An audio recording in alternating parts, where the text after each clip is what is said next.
Alors ici, j'ai ouvert la photo de la voiture. Et le but, ça va être de rajouter plusieurs types de dégradés. On va rajouter une ombre projetée vers l'avant sur la voiture pour accentuer l'effet de l'ombre existante.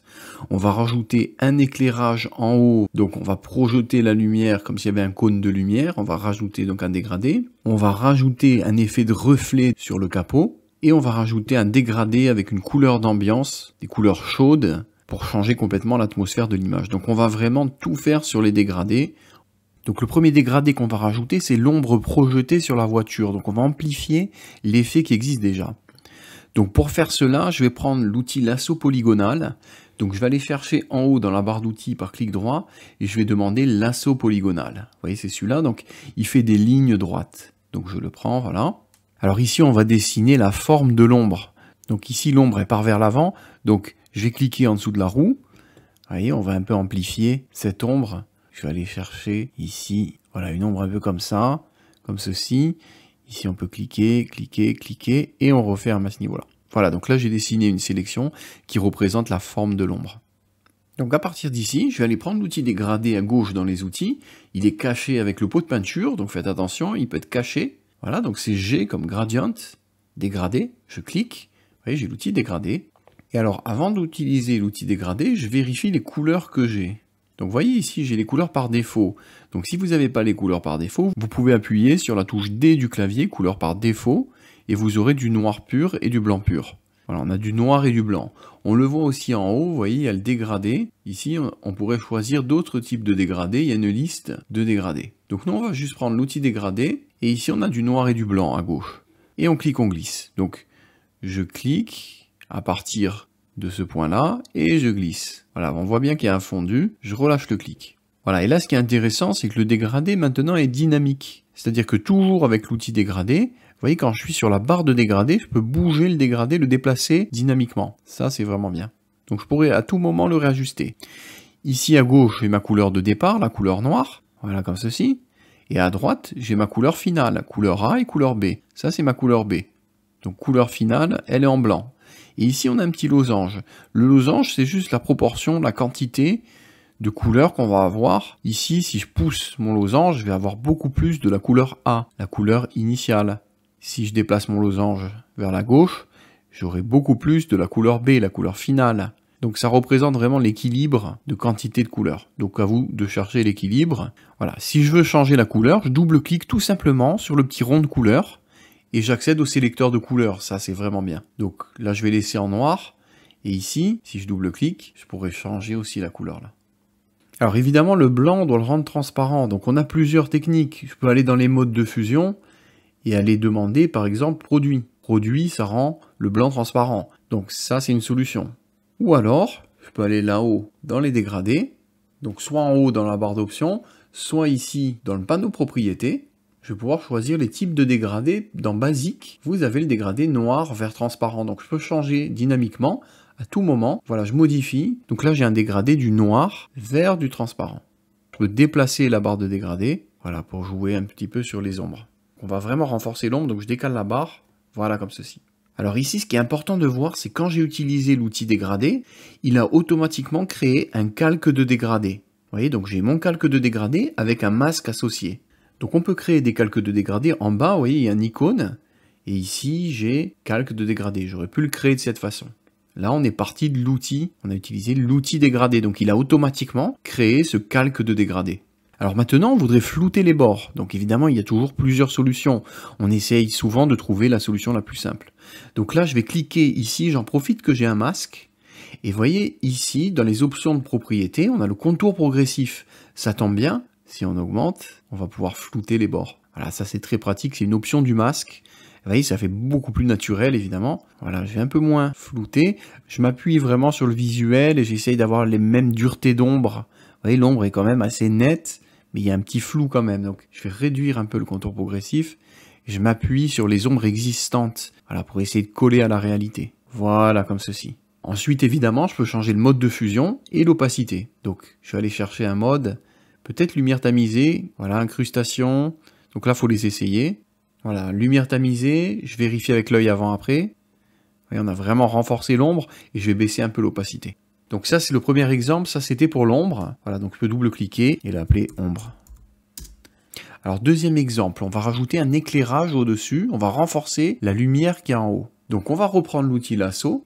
On part d'une sélection au départ. Donc, on délimite la zone d'éclairage. Donc, on va dessiner un triangle. Vous voyez, comme ceci. Je dessine un triangle qui va à peu près cogner jusqu'ici. Voilà. Ici. Et on remonte. Ici, on referme. Voilà, j'ai créé ma sélection. Donc, avant de créer le calque de lumière, il faut surtout pas que je sois sur le calque ombre. Parce que quand je vais cliquer glisser, il va refaire le dégradé et il m'annule l'ancien. Donc, je me place sur le calque d'arrière-plan. J'ai ma sélection. Je vérifie mes couleurs. Donc, j'ai bien du blanc ici en premier plan. Et là-haut, voilà, il faut bien choisir blanc vers transparent. Je clique et je glisse. Je suis bien sur un calque à part.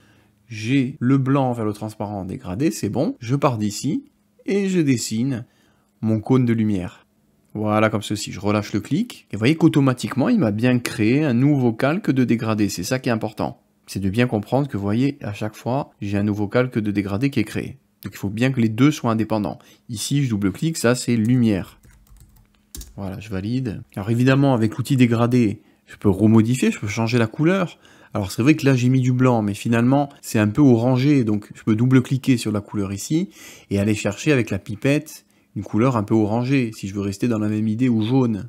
Je peux changer un petit peu la teinte. Voilà, donc c'est ça qui est bien, c'est complètement modifiable. Ici, avec le losange, on change l'étalement. Voilà, le point final ici, je peux jouer sur l'étendue du cône de lumière. Voilà, comme ceci. Donc je pourrais changer la direction aussi de la lumière. Voilà. Et là, donc on va faire pareil que tout à l'heure. On se place sur le masque et on va flouter le masque. Du coup, ça va flouter le bord du halo. Voilà, comme ceci. Donc on a vraiment un cône de lumière. Et ensuite, on va changer le mode de fusion. Donc je suis bien sur le calque. Je clique. Et on va aller chercher un mode de fusion sympa. Alors j'aime bien en densité couleur moins. C'est très marqué, mais on va baisser l'opacité. Donc je valide densité couleur moins. Et je vais baisser l'opacité. Donc je baisse à 0 et j'augmente petit à petit. Voilà, vous voyez, on a un effet très sympa d'éclairage. Un peu original. Évidemment, je peux changer l'angle. Voilà, je peux déplacer ici le cône de lumière. Voilà, le remonter un peu par exemple. Voilà, donc avec l'œil, je vérifie avant-après. Avant, après. Donc là, l'effet est un peu trop fort. Voilà, ça surexpose un peu trop la voiture. Donc je vais baisser l'opacité pour avoir un effet un peu plus limité. Voilà, comme ceci. Voilà, donc là, on crée des cônes de lumière à partir d'une sélection au lasso. Alors, troisième exemple, on va rajouter une couleur d'ambiance globale. Donc je vais aller en bas. Et je vais demander à créer un calque de dégradé. Donc là, je passe pas du tout par l'outil dégradé, je passe par la création de calque de dégradé. Comme j'ai aucune sélection, il va y avoir un masque tout blanc. Donc le dégradé va s'appliquer de partout. Si je clique, vous voyez, me crée un nouveau calque de dégradé avec un masque tout blanc, donc qui s'applique de partout. Et on va aller choisir dans la liste le type de masque. On peut aller chercher cette fois des masques, par exemple, orange, avec des couleurs sympas. Des couleurs très flashy comme ceci, je valide. Et vous voyez, du coup, si on double-clique, on a des options. On peut changer l'angle du dégradé. Le style, ça peut être un dégradé radial. Et si je déplace, c'est un cercle. Alors, on a différentes options sur lesquelles on peut revenir. Là, je valide. Et je vais changer le mode de fusion. Donc, je mets en mode couleur et je vais baisser après l'opacité. Donc, je mets à 0 et je vais augmenter petit à petit. Voilà, donc là, j'ajoute une petite ambiance de couleur. Vous voyez, avec l'œil. Voilà, je peux un peu augmenter l'opacité. Donc c'est pas un réglage, c'est juste un calque de couleur en mode couleur. C'est un genre de filtre de couleur. Vous voyez, alors en mode densité couleur plus, ça donne vraiment une ambiance. Regardez avec l'œil. Vous voyez, on donne une ambiance un peu plus contrastée, puis un peu plus marquée avec les couleurs chaudes. Avec l'œil, je vérifie avant-après. Vous voyez, c'est beaucoup plus typé, plus impactant. Donc pour le quatrième exemple, on va rajouter des effets de reflets sur la carrosserie. Donc pour cela, je vais un peu zoomer, Alt molette, voilà, et ici je vais dessiner un reflet. Alors je pourrais le dessiner à la plume, P comme plume, je vérifie en haut d'être en mode tracé, et je vais dessiner un reflet. Alors vous pouvez le faire au lasso aussi, c'est plus simple, mais c'est vrai qu'à la plume on est quand même beaucoup plus précis. Donc cliquez, glissez, voilà, je vais essayer d'épouser un petit peu la forme de la carrosserie, les courbes. Voilà, on va faire un exemple simple. Voilà, là je casse avec Alt ou Option sur Mac, je clique sur le point d'ancrage pour faire un angle. Et ici, on va cliquer, glisser. Cliquer, glisser. Ici, je recasse. Et là, voilà, on va faire quelque chose comme ça. J'appuie sur CTRL pour pouvoir manipuler les points d'ancrage et ajuster vraiment les points d'ancrage. Donc là, je vous ramène au module sur l'outil plume pour apprendre à utiliser l'outil plume, qui est un outil quand même efficace. Voilà, donc maintenant, je fais un clic droit, définir une sélection. OK, voilà, j'ai ma sélection et on va prendre l'outil dégradé. Donc je vérifie, je me mets bien sur le calque à part pour qu'il crée un calque de dégradé. On va demander le blanc en premier plan, je vérifie en haut, je vais demander dans les basiques un blanc vert transparent et on y va, on clique du blanc vers le transparent. J'appuie sur V pour revenir en outil sélection et vous voyez, on a rajouté un reflet. Alors évidemment, ce reflet, je vais aller dans le masque, je vais flouter le masque, je vais placer le reflet tout en haut, je l'appelle reflet.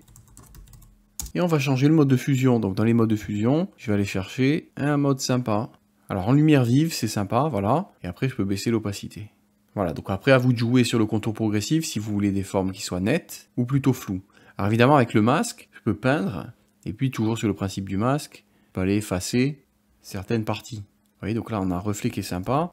Voilà, donc ça fait plutôt naturel et réaliste grâce au mode de fusion. Et l'intérêt de ce qu'on a fait, c'est qu'on a un masque, donc on peut intervenir dans le masque et on peut revenir sur le dégradé avec les réglages du dégradé. Voilà, si je veux, je peux même prendre l'outil dégradé et changer le dégradé. Vous voyez, ça c'est bien. Voilà, je peux jouer sur le dégradé grâce à la barre de dégradé. Voilà, j'appuie sur V pour revenir en outil sélection. Donc évidemment, après, je peux doser les effets, je peux réduire l'opacité, que ça fasse un peu moins agressif. Voilà, le but c'était de bien comprendre le fonctionnement de l'outil dégradé qui est relié au calque de dégradé. Donc on travaille vraiment en dynamique et en réversible. C'est ça qui est bien. Voilà pour ce module.